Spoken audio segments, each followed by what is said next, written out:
I've grown in more ways than just my biceps. You know what I'm saying? See what I'm saying? Everyone starts somewhere. You know, everyone's at different chapters. There's something for everyone. If you want to look good, that happens in the kitchen. But if you want to feel good, that's happening in the gym.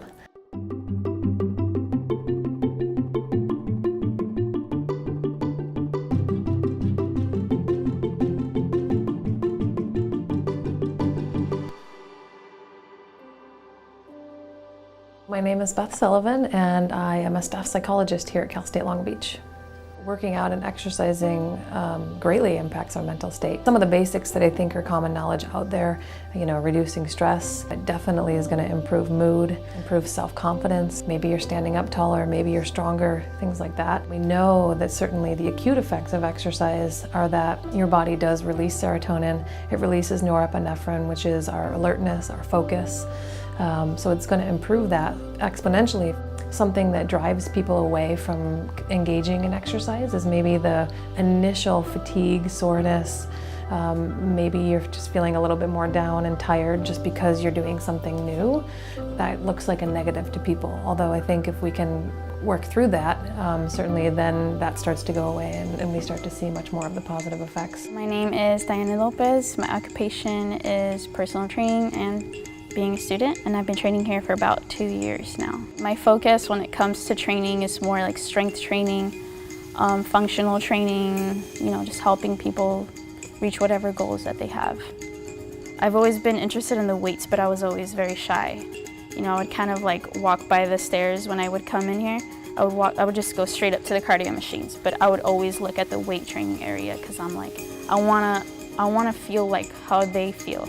You know, the guys like all big and stuff, and I'm like, yeah, like I want to feel like how they're feeling. So I kind of just little by little just like went to the weight room area, kind of just got over my fear.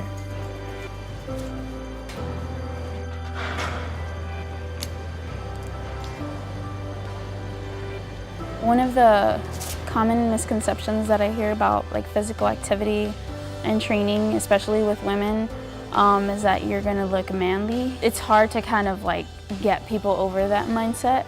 It's also like a cultural influence sometimes too. You know, people come from different backgrounds, you know, so they're kind of influenced growing up that women shouldn't be lifting weights.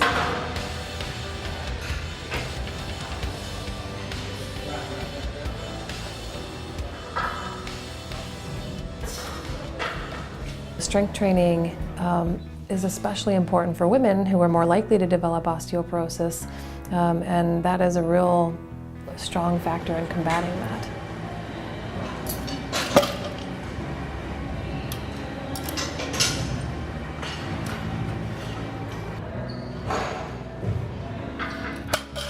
And then another one also that I hear is that if you work out, you can eat whatever you want. And that's not true. You know, coming in and like doing cardio for like an hour and they're like, oh yeah, let's go get in and out afterwards. Like, that's just defeats the purpose. So I think there are some common misconceptions about exercise and physical activity. One is that you have to be fit. I used to hear this all the time was, I need to lose weight before I can go to the gym, or I need to go running before I go run. What we know is that you can start and build your way up. The thing is you don't have to do all of this at one time.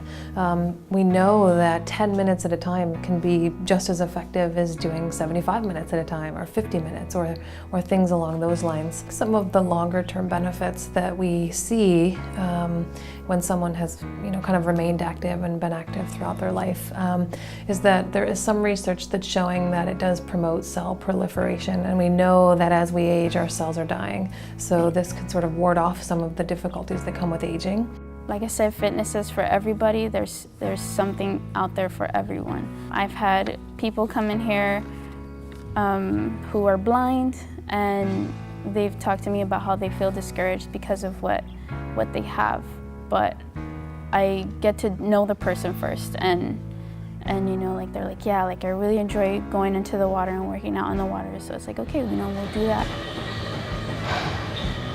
I turned 70 this past June, and decided that I needed to really up my game because I could feel the onset of lack of exercise really starting to take its toll, and I needed to get some guidance to help me really focus on the areas that are the most needed. The recommended activity levels for adults, according to the Center for Disease Control, they suggest a few options. So it could be 150 minutes, which tends to be about 20 to 30 minutes a day of moderate exercise, and then also including 2 days of muscle strengthening activity. And the recommendation is to sort of target all muscle groups within that time. You can sort of shift and do a little bit shorter time and do more vigorous exercise. So the recommendation is 75 minutes of vigorous exercise and 2 days of strength training. Yeah, you want to go heavier? No. The fact that we started out as strangers and then we've kind of just become friends, that's something that I thought would never really happen. It's important to have that mentality, that it's not just someone that you train, it's much more than that. Like you have to take interest into their lives. That's how you're going to be able to grow, not only as a trainer, but as a person. Can you elbows up a little higher if you can? As unassuming as this person here might be, she deadlift 320 pounds? 350, right, yeah, so 350 pounds. So I'm going to try and grow up to be like her, if I can. Just seeing the way I have changed, I want to influence that and like pass that on to others. Exercise is not just about how you look, but it's about how you feel. It's a journey. Fitness is a journey. There's so many things that you could do. It's not just one thing that you kind of have to stick to for the rest of your life. Let's go last set, make it count. So that's something that like I encourage with my clients. I try not to impose on them what it is I like. I try to find what it is they like so that they stick to it for as long as they can. Consistency, by and large, is the most important factor in getting any results. Far too often we have the expectation that we can achieve a lot of these results in a month or 2 months, and if we're making some drastic changes, we're talking years. Some advice for people who are kind of like struggling, call ahead of time into the gym and be like, hey, do you guys offer like assessments or personal training? You know, even if you might not buy personal training, it's always good to come in and like talk to someone who is a personal trainer, kind of have them show you around the gym, maybe give you some advice of what classes to try if they offer classes, and make a plan, because it's important to write things down and know exactly what it is that you want to do and not just wing it. You want to make sure you keep that tension. And this isn't something that's a day or a week. If you want to really achieve progress and start to see some of the results that you want to see, it takes a long time. It's interesting how psychologically the improvement has been equal to the physical one, but by that I mean that I feel more sure of myself, more relaxed and kind of confident. My self-esteem is in a better place, and I'm also more comfortable with other people, which is great. Hands like this or like this? I forget what you did. Like that.